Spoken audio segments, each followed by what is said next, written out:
Grabe, for the impake na naman ng person. Dito pala sa Taiwan may tinatawag na NPD, no? Permanent Dorm. Ni hao sa'yo, ako nga pala si Ana. 1 year ng factory worker dito sa bansang Taiwan na laging puyat pero may pangarap. So gaya nga ng sabi ko, NPD, no permanent dorm, huy, invento yan. Disclaimer lang po, ito po ay base sa iyong broker company. Ay company broker?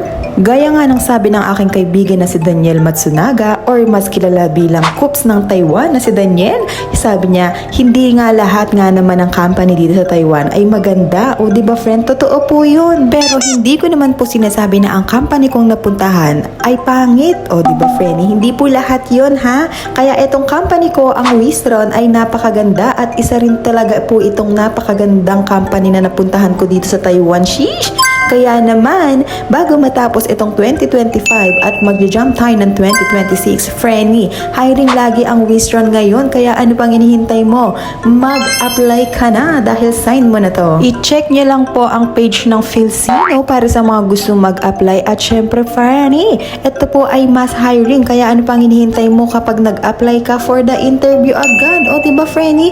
Kaya ayon, si Wistron naghahanap pa rin ng mga taong gustong mag-apply at syempre gustong maging alipin ng salapi kay Taiwan. Kaya let's go! At syempre, Frenny, hindi lang naman ang agency ko ang hiring, no? Marami ding mga agency dyan na ang hiring nila ay Wistron din. Kaya syempre, ano pang gagawin mo? Mag-apply ka na sa lahat para more chances of winning. Sheesh! Winning! At ayun na nga po, no? Balik nga tayo sa ating dating dorm na para bang dati ay pwede ka nang magluto pero ngayon bigla na naman naglaho. At syempre, no, nag-iba na naman ang ihip ng hangin at panahon. Ganun? Yung tipong mapapatulala ka na lang at magugutom ka na lang habang naghahakot ng mga gamit. Grabe, Frenny, ang hirap din mag-impake. At syempre, no, lalo na't may mga bagay ka mga binili noon at syempre, no, hindi mo na pala magagamit ngayon tulad ng mga Frenny ko, no, may mga bagay silang mga binili dahil tulad niyan. Pwede na kami magluto dati sa dorm. Ngayon, hindi na pwede. So, anong gagawin namin? Diba, friend? Kaya naman, habang nag-i-impake ako, hindi ko na lubos maisip kung saan ko pa isisingit ang ibang mga gamit. Grabe, friend. Hilong-hilo na ako sa mga oras na ito, no? Kaya kasi, habang tumatagal kasi dito sa Taiwan, may mga bagay tayo na hindi mo nabibili sa Pinas at dito mo itinuloy kay Taiwan. Kaya ayun, napakadaming gamit. Sheesh! At finally, dumating na ang araw ng ating paglilipat. Grabe, napakabilis ng panahon, no? Salamat sa 3 buwan ng pagkupkup sa amin dito, Mayan Dorm. O, diba? Mamimiss ko to, Frenny, no? Syempre, napamahal na rin kami sa dorm na to. Grabe talaga, napakabilis ng panahon. Na parang dati lang masaya pa akong tumatambay sa park, naglalakad sa labas ng dorm. Ngayon, wala na. Kaya naman, sinimulan ko na magpaalam kay Daniel Padilla. Huy, Daniel Padilla! Ano ka dyan? Kaya ito, nagpaalam na ako sa aking jowa dahil maghihiwalay na ulit kami. At ito na nga, Frenny, nakasakay na nga tayo sa bus at syempre huling sulyap ko na kay Mayan Dorm. Grabe, mamimiss ko talaga ang Mayan Dorm kaya ito i-flex ko muna yung mga kasama ko. Syempre hindi lang ako nag-iisa, marami kami. Sheesh! Mga nasa 300 yata kami dito, Mare. Kaya ito sabi ko sa kanila, huling sulyap na natin sa Mayan. At ito na ang ating bagong dorm. Grabe, friend, napakabongga, no? At syempre, no, talagang hindi mo na naman alam ang gagawin mo for today's video. Bakit, friend? Syempre, panibagong memories na naman dito, friend. At hindi lang yun, gagawa na naman tayo ng paraan para hindi ka mainip at hindi ma-board dito talaga. Inip na, board pa. So, ayun guys, dito na tayo sa ating bagong dorm. Syempre, ito na nga po, no. Sa mga gusto talaga mag-apply dito sa Taiwan, meron talagang times ng ganito ang buhay mo dito na talagang wala kang permanenteng dorm. Kaya ano pang hinihintay mo? Mag-isip-isip ka na.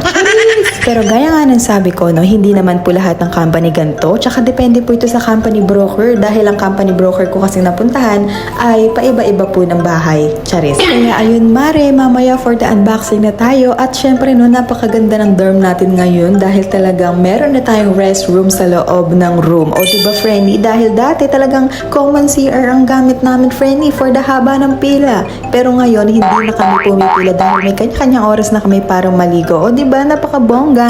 At syempre, bago tayo mag-umpisa ng ating pag-unboxing, ito may nagbigay sa akin ng pagkain. O syempre, meron tayong baon dyan, dilis. O diba, napaka-bongga, friendly.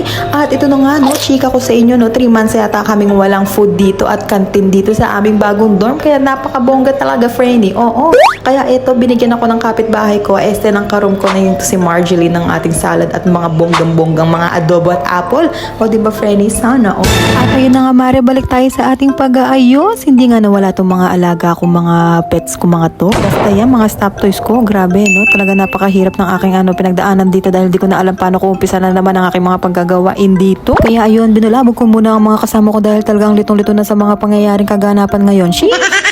At syempre, bago natin tapusin ang araw na ito, naglayas na agad kami sa dorm. Oo, friendly, dahil gutom na ang mga person, no? Syempre, friendly, no? Dahil talagang paglabas mo ng dorm, walang-wala ka makikitang kahit ano. Talagang palayan na agad yun, friendly. At syempre, ito for the lakad ng mga person dahil 30 minutes kaming lakad para nang kumain. At syempre, ito naabutan namin ng McDo. At syempre, paglabas mo ng dorm, good thing naman dahil marami kang makikitang katulad nito na mabibilhan. Pero, 30 minutes ka palang maglalakad. O, di ba, friendly, for the hingal na ang person.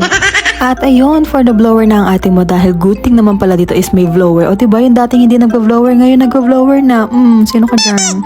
So, yun guys, na-share ko na ang aking bagong dorm. So, ano pang hinihintay mo? Kung nagustuhan mo itong video, mag-comment ka kung ano masasabi mo tungkol sa videong ito dahil talagang palipat-lipat kami ng dorm. O, diba, napakabongga? So, yun guys, lagi mong tandaan, no? Ito lang masasabi ko sa'yo, tawanan mo lang lahat ng problema. Sheesh! Sana nag-enjoy ka sa aking video. Goodbye!